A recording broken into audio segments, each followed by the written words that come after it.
The sound of a chainsaw roaring through the morning air was the last thing I ever expected to hear, coming from my backyard. But there it was, echoing like an alarm meant just for me.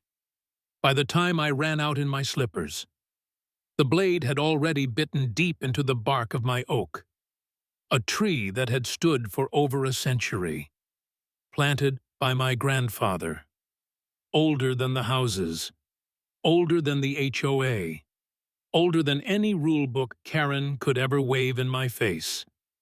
And there she stood, smug as could be, clipboard in hand, claiming she had authority to destroy it. That was the moment I knew this wasn't about safety or bylaws. It was about power. And she had just declared war on me. The woman's name was Linda Mason. Around here, everyone knew her as the self-appointed queen of the Brookfield HOA. No real title gave her that crown. She just decided it belonged to her. And for too long, people let her parade around like she was the sheriff of beige paint and mailbox heights. But that morning, seeing her men hacking into my oak, something snapped inside me. I shouted, demanded they shut the engine down, told her she had no right. One worker looked relieved and killed his saw right away. The other hesitated, glancing at Linda, but the doubt in his eyes gave him away. He wasn't getting paid enough to get arrested for trespass. Linda just smirked, holding that clipboard like a scepter, and spat out a number she thought sounded official. Bylaw 47.8. She recited it as if it came straight out of the Constitution. Unsafe vegetation must be removed immediately, she declared. I laughed right in her face. You can barely authorize a bake sale, Linda. There is no bylaw 47.8. And even if there were, it wouldn't give you the right to trespass on my land and butcher a healthy tree. That's when I started recording. My hands shook a little, but I kept the camera steady. I asked her to state her name, her title, and the exact law she was acting under. Her jaw twitched. Her confidence cracked for just a second, but she still spat the same nonsense. Behind her, the workers pretended to tie their shoelaces, avoiding my eyes. She finally barked at them to pack up, and as they left, she hissed at me that I'd be hearing from the HOA that very afternoon. I closed the gate on her, and I swear the way she stood on the sidewalk, stiff, shaking with rage, it felt like watching a storm gather right in front of my yard. That oak wasn't just a tree. It was where I grilled steaks, where my niece's swing hung, where my wife's birthday lanterns glowed every summer. Losing it would have been like losing a piece of my family's history. And that thought stuck with me, replaying over and over while I sat in my kitchen staring at the arborist's report I'd kept on file. Clear as day, stamped and signed, healthy crown, strong structure, estimated value, 40 grand. I called my lawyer, Mark, a guy whose voice always sounded like it was wearing a tailored suit. He didn't even hesitate. You did the right thing recording her, he said. That's trespass and attempted property destruction. If she keeps this up, we're not talking HOA squabbles anymore. We're talking felony territory. He was calm, matter of fact, but my stomach still churned. I fired off emails to the board, attached the video, the report, the timestamps. Within hours, James Holloway, the actual chair, confirmed it. No such bylaw existed. No order had been given. Linda was on her own. For a second, I thought maybe this would stop her. Maybe having the truth shoved in her face would make her back down. But I should have known better. People like Linda don't retreat. They regroup. The next morning, I opened my mailbox and found a neat little envelope with the HOA logo in the corner. Inside was a violation notice. Apparently, my oak tree posed an imminent hazard. I had 7 days to remove it, or face a $250 daily fine. Signed, of course, by Linda herself. I laughed so hard the mailman probably thought I'd lost it. I scanned it, sent it to the board, and James replied within minutes. Disregard. Unauthorized. Invalid.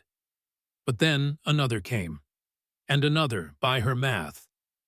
Within 3 days, I owed $750 for the crime of owning a tree. I lined the letters up on my counter like trophies.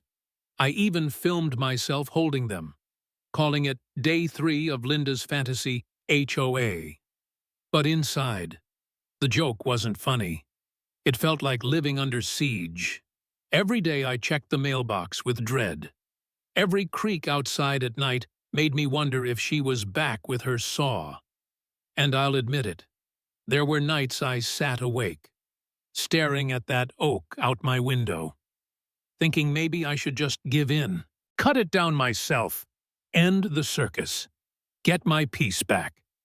I hated that thought, hated that she'd wormed into my head far enough to make me question whether I was in the wrong. But then I'd look at the tree, solid, strong, standing exactly where my grandfather planted it. It had weathered a century of storms. Why was I the one ready to fold under a woman with a clipboard? That was the moment I decided. No, I wasn't giving up.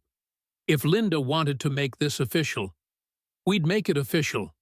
With lawyers, police, cameras, the works. I wasn't just protecting a tree.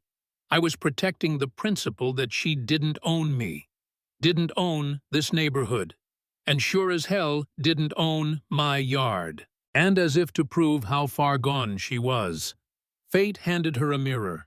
A storm rolled through one night, wind howling, rain lashing.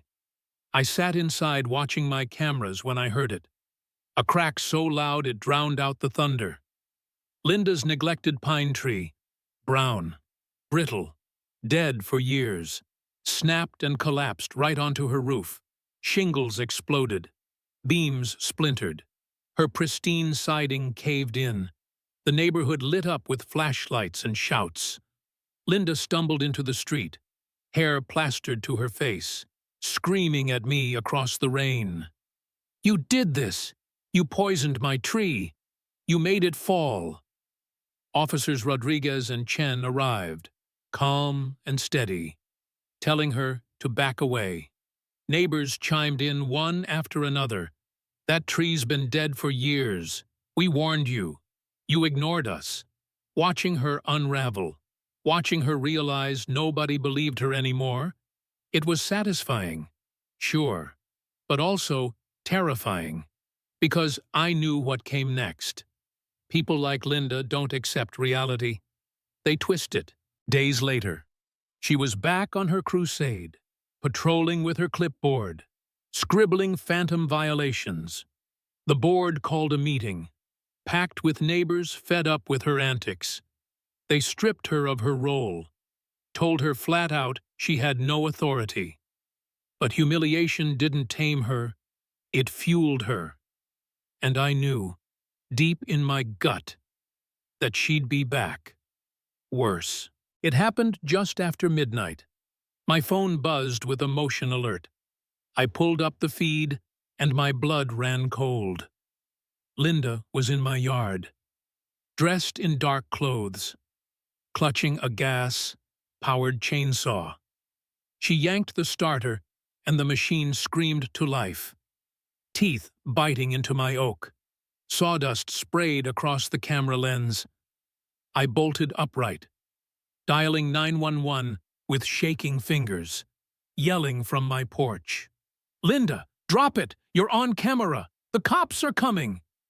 She didn't flinch. She leaned harder, eyes wild in the lamplight, shouting back. "This tree is a menace! I'm saving the neighborhood!" Neighbors poured out in robes and slippers, phones raised, kids pulled back by terrified parents. And then the sirens came.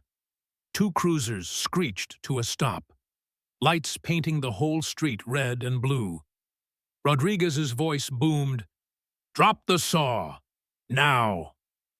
Linda turned, eyes wide, sweat streaking her face. "I'm the president! I have the authority!" Chen stepped forward, hand firm on her belt.